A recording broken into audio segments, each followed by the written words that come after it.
repressor protein, right? And this is encoded by the gene I on the lac operon. And we didn't quite get to, I don't think, or stop me if we did, because somehow in my notes I don't remember talking about this. But we talked about there's a binding site here for DNA to bind on the repressor, and there's also a binding site for the inducer to bind. So what happens, and again, some of this I think is reviewed from your previous courses, but what happens is in this case, the inducer is lactose. Okay, so to induce or to kickstart the whole operon to begin transcription of all those structural genes, you have to have lactose present. Lactose is the inducer, is the flip-on switch for the operon. So this, what I'm kind of showing is just a purple circle here. This is actually going to go and bind into that inducer binding site on the repressor. And what I wanted you guys to be clear on is what happens is this actually creates a conformational change, especially at the site where DNA binds. So the DNA binding site on this repressor will change. So again, I know it's like kind of kindergarten style, but this is how I help myself to memorize and think about the function of all these things, is I'll make some kind of drawing. I'll show that DNA binding site closing down somehow, or somehow think about it being a three-dimensional physical change that happens to the protein and prevents it from binding to DNA. So when lactose binds to the repressor in that inducer site, the repressor will fall off the lac operon DNA. It'll fall off the operator site. So this binding here causes an actual conformational change.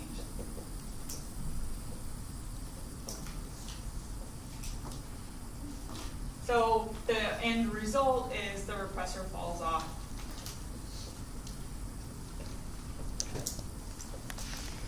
Specifically off the operator site on the DNA.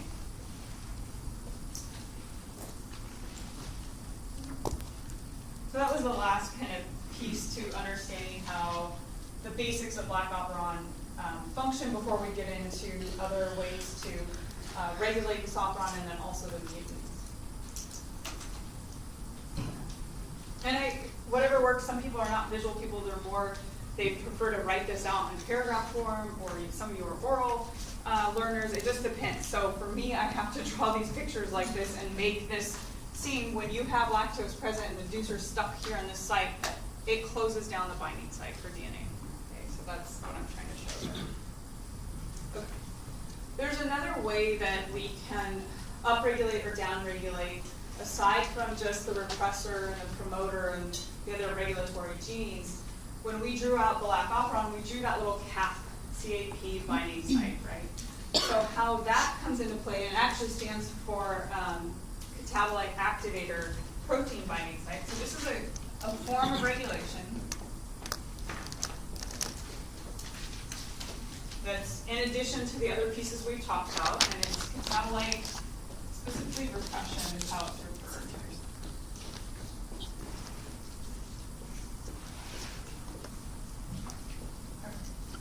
So really what this means, I like to think this is E. coli is picky. Okay, so E. coli is essentially going to choose what sugar it wants to eat. Okay, it's not just going to eat any old sugar that's thrown at it. It's actually going to choose what it considers the best sugar to metabolize. So if lactose, and this is kind of a competition that's happening between lactose and glucose. Okay? If both, the idea behind this big picture is if both glucose and lactose are present in a cell, E. coli is going to stick its nose up at lactose. It's not going to turn on the lac operon. It's just going to metabolize glucose first. It prefers glucose. Okay, so E. coli's best sugar, what it thinks is the best, is glucose.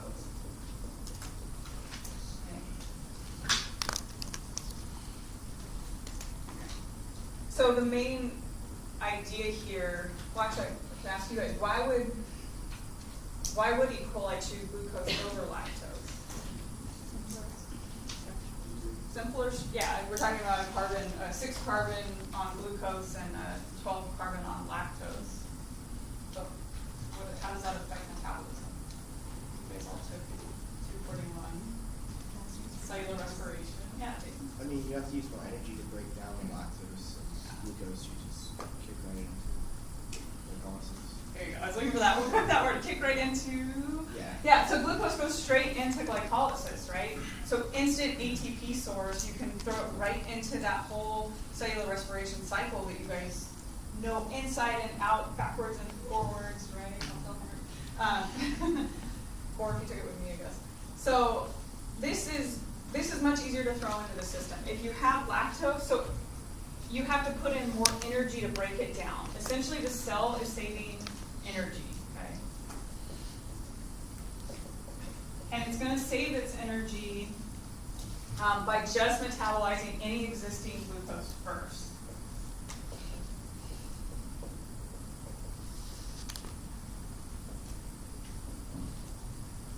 Okay. So first it's going to break down the easy sugar, throw that into the glycolysis cycle, and then start using the more energy expensive form of lactose. Okay. So how does it know this? How does it do this if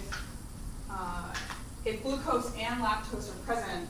If there is no lactose, it's not really an issue for the cell. But if both sugars are present, there has to be some way for the cell to decide and differentiate that, okay, and ignore the lactose for the time being and just use glucose. So it turns out glucose itself actually regulates or controls levels of a protein in a system that then controls the lac operon. So glucose is actually, levels of glucose are indirectly regulating something via a molecule called cyclic AMP. So glucose levels correlate to cyclic AMP levels. Okay. So the regular, if you're not familiar, the actual normal reaction is you take adenosine triphosphate, right? And it can be changed over into this cyclic, right, adenosine monophosphate. And this requires an enzyme, this reaction of going from triphosphate to a monophosphate and also to the cyclic form. It takes the enzyme adenylate. Okay, the enzyme's name that causes this reaction to go forward is adenylate monophosphate. Sorry, I'm getting crazy with my names now. Adenylate cyclase. There we go. Okay, so ATP is changed over to cyclic AMP by the action of adenylate cyclase. Glucose affects this enzyme. Okay, so glucose itself, that 6 carbon sugar, will actually inactivate this enzyme. So glucose is actually able to come down and effectively eliminate that enzyme from the cell environment at that point, so you keep everything as ATP and you don't make any cyclic AMP. Glucose actually inhibits this enzyme, the adenylate cyclase.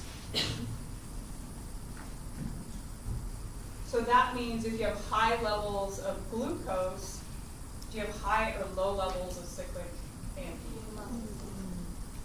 Low levels, yeah. So it's an inverse relationship. Okay? Low levels of glucose means all of a sudden now you can have high levels of cyclic AMP.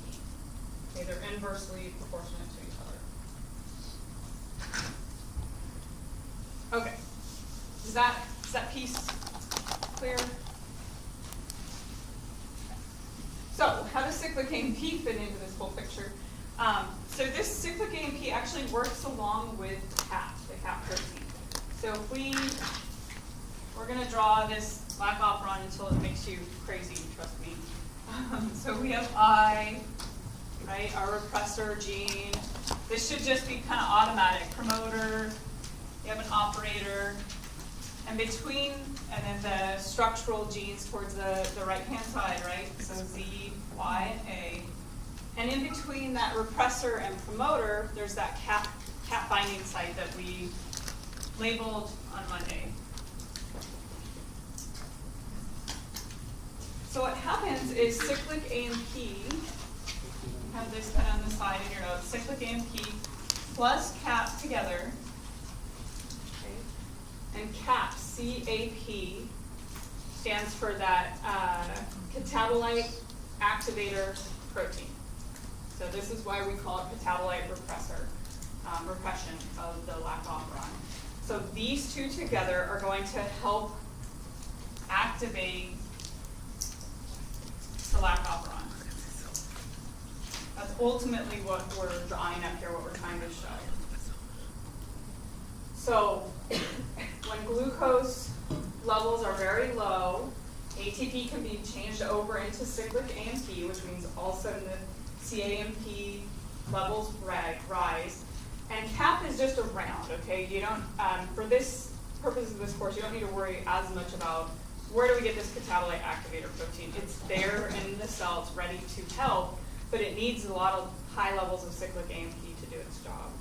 Okay, so what happens is the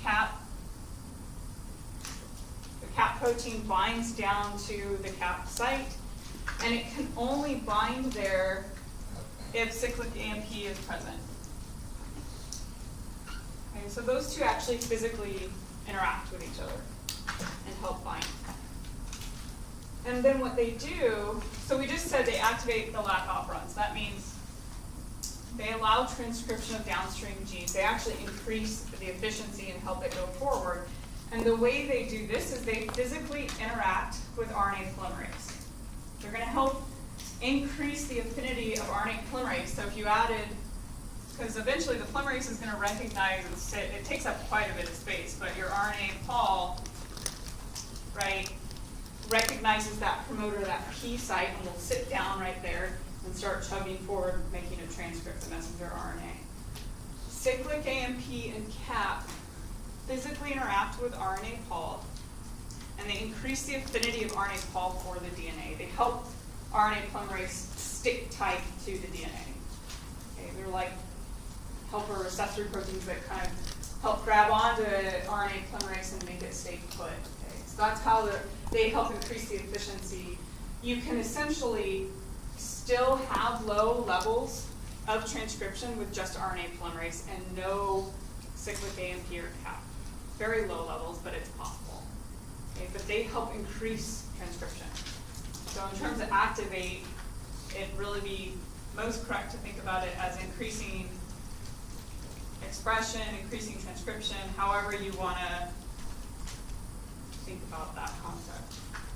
They're synonymous. That last part makes sense. So you'll still have transcription, low levels, if CAP and CAMP are not there. When they're there, it's like you're adding caffeine to RNA polymerase, and you're helping it really be more efficient and faster and do a better job and have higher levels of transcription.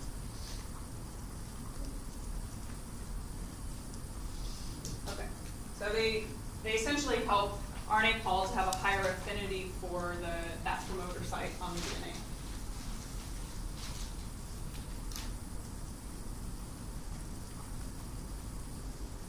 Any questions up to this point?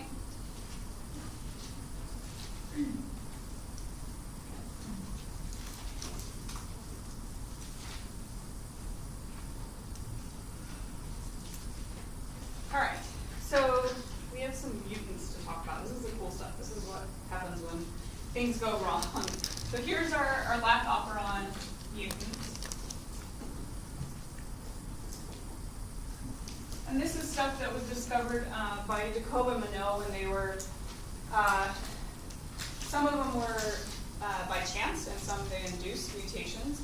Okay, and they were able to see the changes in the products of the cell. So whether or not they could get herminase or beta-galactosidase, that Z product and A A product and Y product back out of lock operon was due to these mutants that they found. Okay? So if we kind of focus first just on those structural genes, Z and Y, just like we have with other bacterial genes, you'll either see them designated like this, just plain letters, Z and Y, or you might see them with a little plus sign to indicate that they're wild type, right? Or functional normal. So they would, that genotype, Z plus or Y plus, would give you beta-galactosidase and permease in the cell. Your eventual product in the cell would be normal permease protein, normal beta-galactosidase. Okay, so this is a wild type. And then just like we've done in the other amino acid mutants and stuff in bacterium, if we indicate the allele type with a minus sign, you can consider that a non-functional mutant. Okay? So that means no product for either one of those genes, no beta-galactosidase, no permease. The other kind of, this is where it gets sort of weird and interesting, is the minus mutants, so Z minus and Y minus, those are recessive. Okay, so that's recessive to wild type.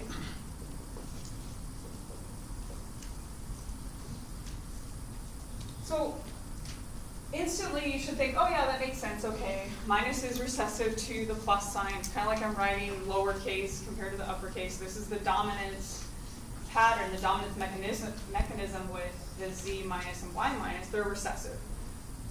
But hopefully instantly in your head you should consider that bacteria are haploid. Okay, so how can you measure dominance? This is like a great question. How do you determine, how are we measuring or dictating dominance level? So whether it's recessive or dominance in a haploid, right? Because bacterium are haploid. They only have one allele for all of their genes on the chromosome. So when have we seen two alleles or sort of a diploid state in bacterium?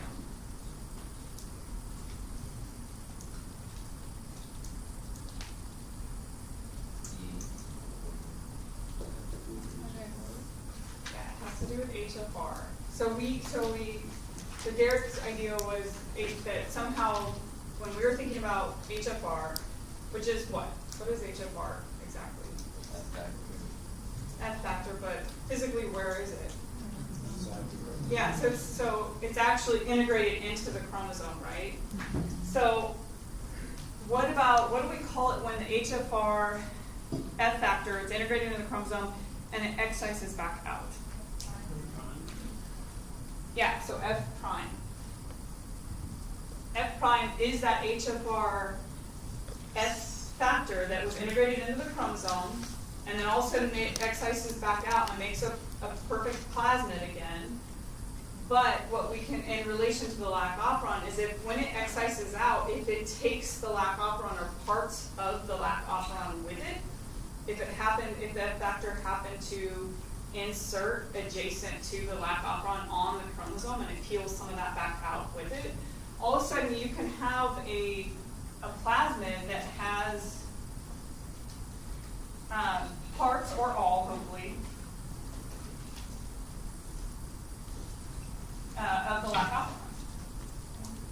And then if that plasmid, if that F prime gets transferred into another cell, conjugation or transformation, then you have what we call partial diploid.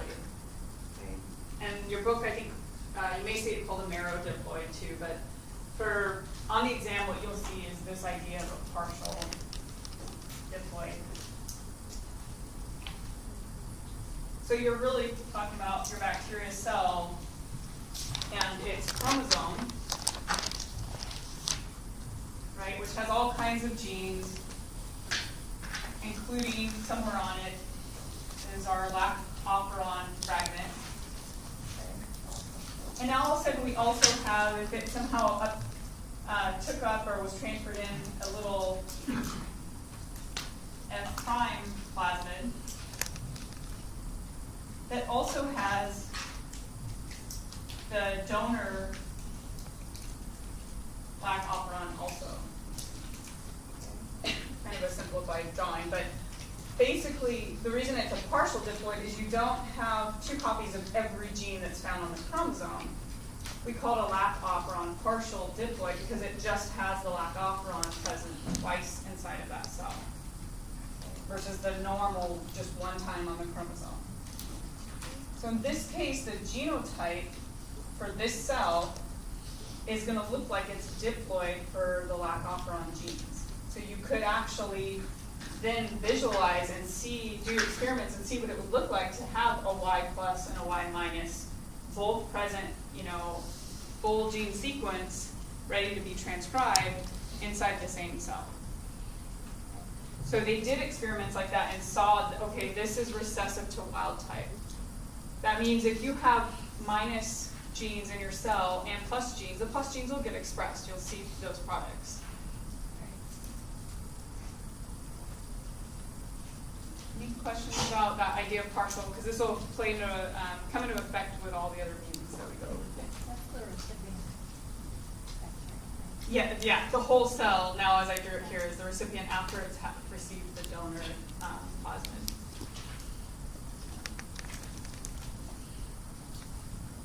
Any other?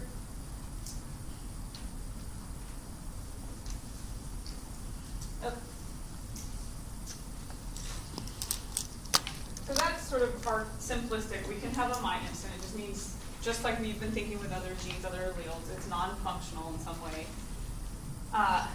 The other mutants get a little trickier. So there's actually tons of mutants that have been studied for lac operon. The ones that I write up on the board that we talk about are the ones that I want you guys to know for the exam purposes. So if you come across other ones in your textbook or other resources, you can just be like, oh, that's interesting, but I don't need to know that, so bring them. So think about Z and Y being plus or minus. And we also have an operator mutant. And this operator mutant is not designated by a plus or a minus. It's designated by a superscript C. And the reason for this is it's considered a constitutive mutant.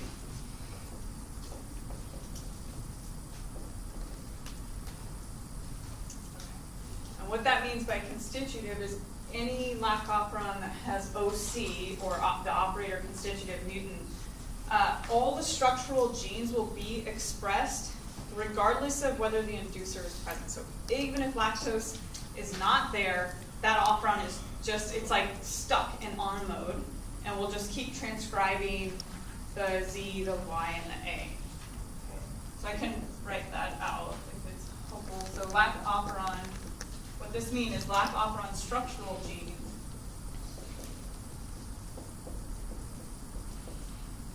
they're kind of always turned on. They're expressed regardless of whether they're being induced or not.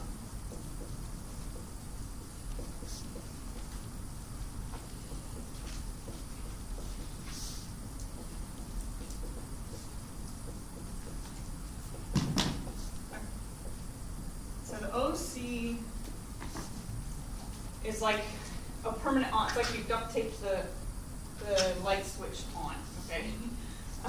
This is always, the operator will always be running with an OC mutant. Any of the structural genes downstream from it will be transcribed, okay, whether or not glucose or lactose levels are high or low. This mutant is also considered, any operator mutants actually, including the constitutive, which means always on, always going. All the operator mutants are said to act in a cis fashion. Okay? So they are cis acting. And I'll draw some pictures up here in a minute that hopefully help to illustrate that. But cis acting means that the operator mutant is only going to affect those genes that are physically connected to it on the same strand of DNA. Okay? So that means if we're looking at this scenario, and our OC mutant is contained here on the chromosome of the bacterium, it's only going to affect genes here. It's not going to affect any of the lac genes that are on the F' plasmid. Okay, it's called cis-acting. And I'll draw an image that sort of helps illustrate that. There are other mutants, including repressor mutants. Okay, so OC is your operator mutant that you're responsible for. There's an I- mutant, and that one's pretty straightforward. It means you do not have a functional product from the I gene, so there's no functional repressor.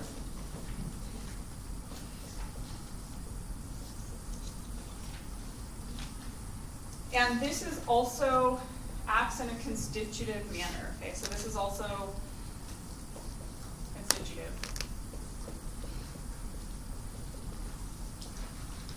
So it means the operator, the operon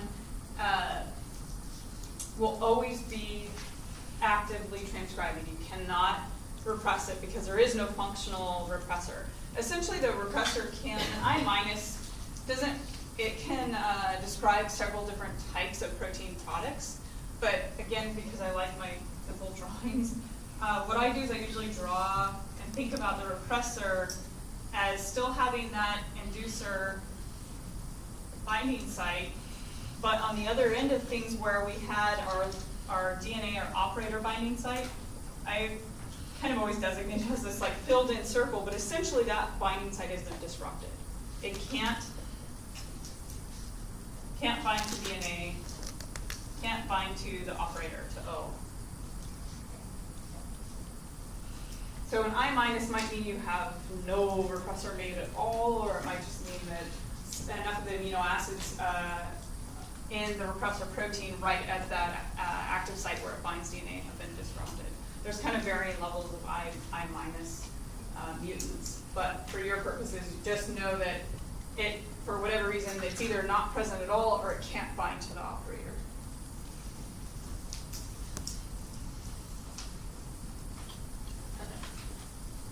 And then in terms of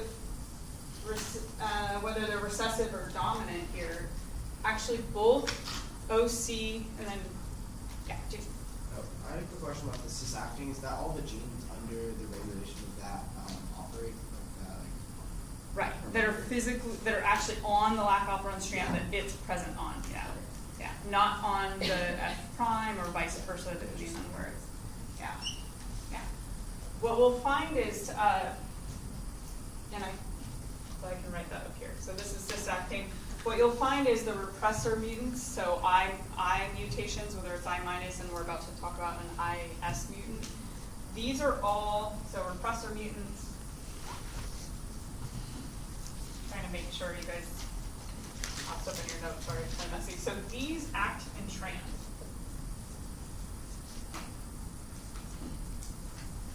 Okay, so repressor mutations are trans-acting, which gets at, Jason stopped me and asked that question. So trans-acting means, again, if we have these two options, these two sets of alleles, if you have a mutation on the I gene, it can actually affect both lac operons that are present inside that cell, right?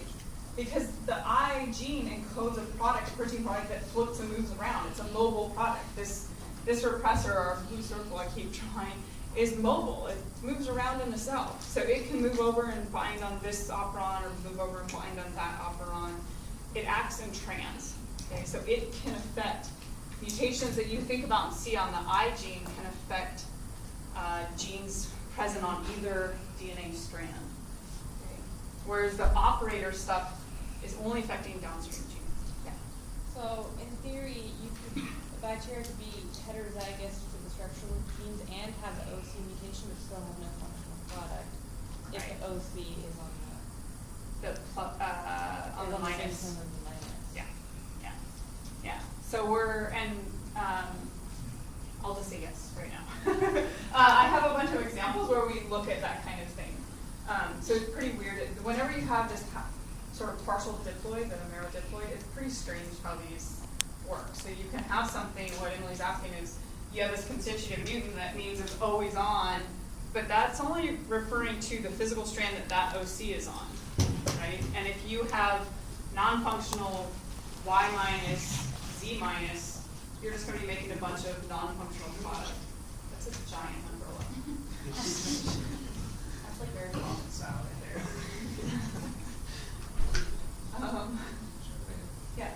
Are you saying by that drawing that it binds to the inducer site, which confirmation of it binds to the operator site? No, I'm just trying to indicate with this drawing that an inducer, lactose, can still bind to this protein. That part hasn't been disrupted, but the DNA binding site has been disrupted. Yeah. So regardless of inducer binding or not, the DNA binding site is not functional. Yeah. So if a mutant for the repressor with president the combination for like a plasmid that functional change, it would go back to normal essentially? If there was a recombination event, Yeah. potentially, yeah. And so what you'll see, what I'll do on the exam is I'll probably write in there, assume no recombination, because then it can get all kinds of crazy, right? You could have a whole infinite number of, well, not infinite, but many other possibilities. Yeah, so recombination can and does occur, but for the sake of a lot of the homework problems and the exam problems that I'll go through, it's all indicate assume no recombination. Okay. Any other? So we have one more, oh, and I didn't finish my thought. We have one more I mutation, but OC and I minus, I just wanted you guys to have in your notes. Both of these are recessive as compared to their wild type. Okay, so these are recessive to the O plus and I plus separately. Okay, but each one, so OC is recessive to O plus, I minus is recessive to I plus.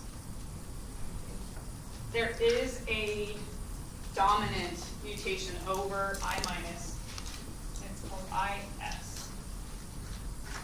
So this one is dominant to wild type. So IS is S for our super repressor.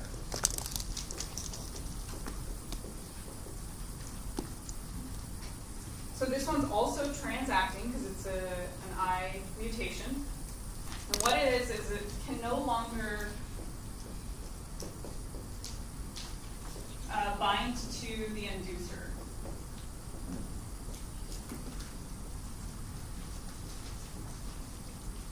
So this is, again, I go back to my kindergarten blue circle drawings, but this is like, instead of us having that little half circle I've been drawing to indicate inducer binding site. So here's our DNA, our operator binding site. And then normally we have an inducer binding site here with a little Pac-Man half circle, right? So on an IS mutant, it's like you've now eliminated or inactivated, somehow amino acids are disrupted on that part, so it can't bind here to the inducer. There is no binding site for lactose any longer on the IS mutant. One piece of advice I give you if you try to go with this drawing mechanism, this is why I'm trying to exaggerate the shape between the DNA binding site and the inducer binding site, because you can see how you just start drawing these like sloppy half circles and you're all confused about whether it's the DNA versus the lactose binding site. Okay, but the repressor protein has two distinct binding sites on it, one for the inducer, one for the operator site. Okay, and each one of these mutants has a different binding site that's been disrupted.